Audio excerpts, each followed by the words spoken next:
గ్రామీణ home foods చేసిన కోట్ల రూపాయల స్కామ్ గురించి మీకు తెలుసా? నాకు తెలీదమ్మా.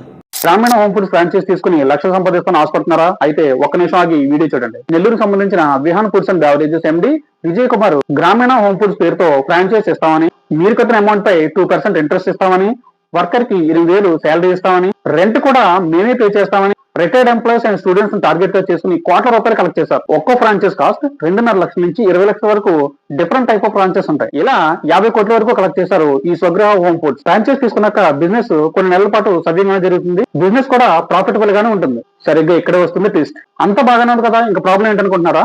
ఇక్కడే పోకిరి లెవెల్ ట్విస్ట్ ఉంది. కొన్ని నెలల తర్వాత ఎక్స్పైర్ అయిపోయిన ఫుడ్స్ మనకి సప్లై చేస్తారు. ఈ ఫుడ్స్ కి రిటర్న్ అడుగు, అడిగితే ఆన్సర్ ఉండదు. ఇంకా గట్టిగా అడిగితే రౌడీలతో బెదిరింపులు. గ్రామీణ హోమ్ ఫుడ్స్ బాధితులు సుమారుగా 600 మంది. ఈ ఫ్రాంచైజ్ ఫ్రాడ్ అంతా ఎక్స్పోజ్ అయ్యి బయటకు వచ్చేసరికి కొత్త పేర్లతో కొత్త బిజినెస్ లతో జనాన్ని మోసం చేయడానికి మళ్ళీ కొత్త మార్గాలు వెతుకుతూనే ఉంటారు ఈ విజయ్ కుమార్ ఎండి. సో ఏదైనా ఫ్రాంచైజ్ తీసుకునేటప్పుడు 1కి 10 సార్లు ఆలోచించండి. సరైన నిర్ణయం తీసుకోండి, జాగ్రత్త పడండి. కొత్తగా ఏదైనా బిజినెస్ చేద్దాం, ఫ్రాంచైజ్ తీసుకుని ఆలోచిస్తున్న మీ ఫ్రెండ్స్ కి ఈ వీడియోని షేర్ చేయండి. మన వీడియోని ఒక లైక్ చేయండి.